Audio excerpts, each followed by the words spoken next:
Barack Hussein Obama II was born on August 4, 1961, in Hawaii.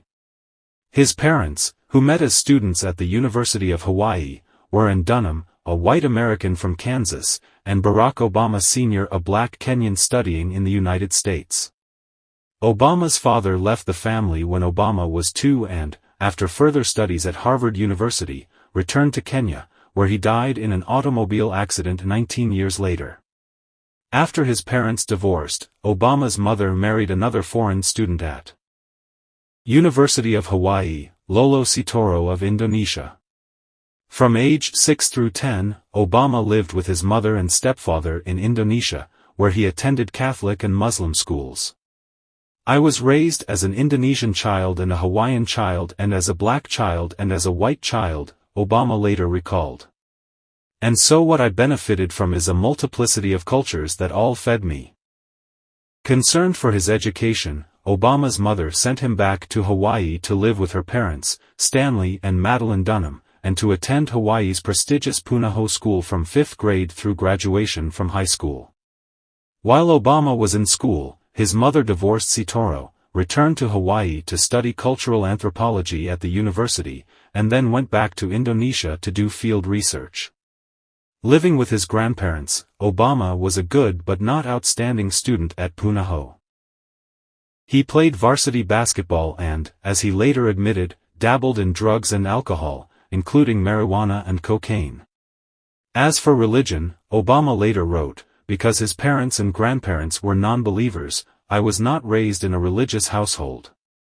Obama's mother, who, to the end of her life, in 1995, would proudly proclaim herself an unreconstructed liberal, deeply admired the civil rights movement of the 1950s and 1960s and taught her son, he later wrote, that to be black was to be the beneficiary of a great inheritance, a special destiny, glorious burdens that only we were strong enough to bear.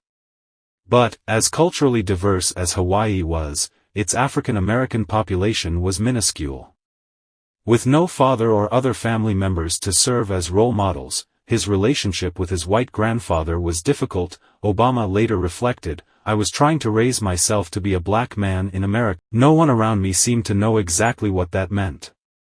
Obama left Hawaii for college, enrolling first at Occidental College in Los Angeles for his freshman and sophomore years, and then at Columbia University in New York City. He read deeply and widely about political and international affairs, graduating from Columbia with a political science major in 1983. A movie version of his Columbia years, Barry, was released in 2016. After spending an additional year in New York as a researcher with Business International Group, a global business consulting firm, Obama accepted an offer to work as a community organizer in Chicago's largely poor and black South Side. As biographer David Mendel notes in his 2007 book, Obama, From Promise to Power, the job gave Obama his first deep immersion into the African American community he had longed to both understand and belong to. Obama's main assignment as an organizer was to launch the church-funded Developing Communities Project and, in particular, to organize residents of Altgeld Gardens to pressure Chicago's City Hall to improve conditions in the poorly maintained public housing project. His efforts met with some success, but he concluded that, faced with a complex city bureaucracy, "I just can't get things done here without a law degree." In 1988, Obama enrolled at Harvard Law School, where he excelled as a student, graduating magna cum laude and winning election as president of the prestigious Harvard Law Review for the academic year 1990 to 1991. Although Obama was a liberal, he won the election by persuading the journal's outnumbered conservative staffers that he would treat their views fairly, which he is widely acknowledged to have done. As the first African American president in the long history of the Law Review, Obama drew widespread media attention and a contract from Random House to write a book about race relations. The book, Dreams from My Father, A Story of Race and Inheritance, 1995, turned out to be mostly a personal memoir, focusing in particular on his struggle to come to terms with his identity as a black man raised by whites in the absence of his African father. During a summer internship at Chicago's Sidley and Austin law firm after his first year at Harvard, Obama met Michelle Robinson, a South Side native and Princeton University and Harvard Law School graduate who supervised his work at the firm. He wooed her ardently, as memorialized in another 2016 movie, South Side with You, and after a 4-year courtship they married in 1992. The Obamas settled in Chicago's racially integrated, middle-class Hyde Park neighborhood, where their first daughter, Malia Ann, was born in 1998 and their second daughter, Natasha, called Sasha, was born in 2001. After directing Illinois Project Vote, a voter registration drive aimed at increasing black turnout in the 1992 election, Obama accepted positions as an attorney with the civil rights law firm of Minor, Barnhill and Galland and as a lecturer at the University of Chicago Law School. He launched his first campaign for political office in 1996 after his district state senator, Alice Palmer, decided to run for Congress. With Palmer's support, Obama announced his candidacy to replace her in the Illinois legislature. When Palmer's congressional campaign faltered, she decided to run for re-election instead. But Obama refused to withdraw from the race, successfully challenged the validity of Palmer's voter petitions, and was easily elected after her name was kept off the ballot. Obama's time in the legislature initially was frustrating. Republicans controlled the state Senate, and many of his black Democratic colleagues resented the hardball tactics he had employed against Palmer. But he adapted, developing cordial personal relations with legislators of both parties and cultivating Senate Democratic leader Emil Jones Jr., another African-American senator from Chicago, as a mentor. Obama was able to get campaign finance reform and crime legislation enacted even when his party was in the minority, and after 2002, when the Democrats won control of the Senate, he became a leading legislator on a wide range of issues, passing nearly 300 bills aimed at helping children, old people, labor unions, and the poor. Obama's one serious misstep during his early political career, he later called it, an ill-considered race, in which he got spanked by the voters, was a 2000 Democratic primary challenge to U.S. Representative Bobby Rush.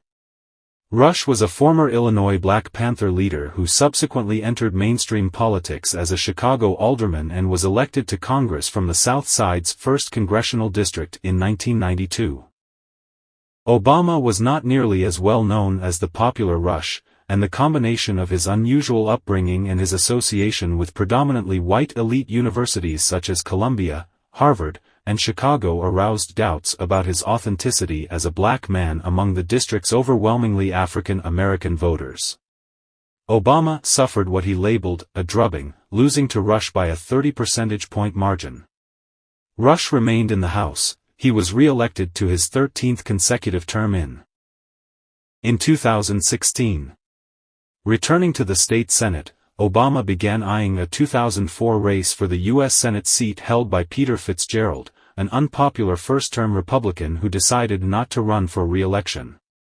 In October 2002, as Congress was considering a resolution authorizing President George W. Bush to launch a war to depose the Iraqi dictator Saddam Hussein, Obama spoke at an anti-war rally in Chicago.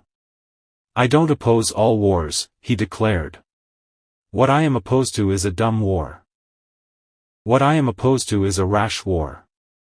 By speaking out against Bush's war policies, Obama set himself apart from the other leading candidates for the Democratic Senate nomination, as well as from most Senate Democrats with presidential ambitions, including Hillary Rodham Clinton of New York, John Kerry of Massachusetts, and John Edwards of North Carolina.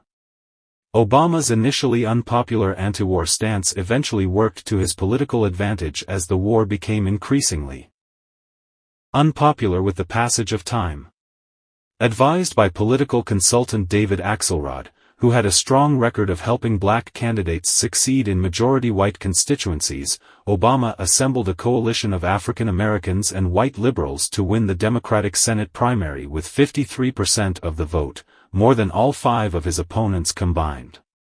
He then moved toward the political center to wage his general election campaign against Republican nominee Jack Ryan, an attractive candidate who, after making hundreds of millions of dollars as an investor, had left the business world to teach in an inner-city Chicago school. But Ryan was forced to drop out of the race when scandalous details about his divorce were made public, and Obama coasted to an easy victory against Ryan's replacement on the ballot, black conservative Republican Alan Keyes. Obama won by the largest margin in the history of Senate elections in Illinois, 70% to 27%. In addition to his election, the other highlight of 2004 for Obama was his wildly successful keynote address at the Democratic National Convention. "There's not a liberal America and a conservative America," he declared. "There's a United States of America. There's not a black America and white America and Latino America and Asian America. There's a United States of America."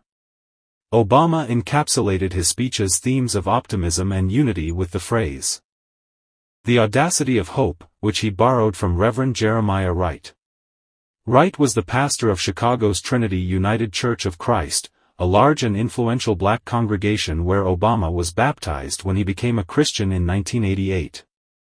Obama also used the phrase as the title of his second book, The Audacity of Hope, Thoughts on Reclaiming the American Dream, 2006, which became a national bestseller in the wake of his newfound national popularity.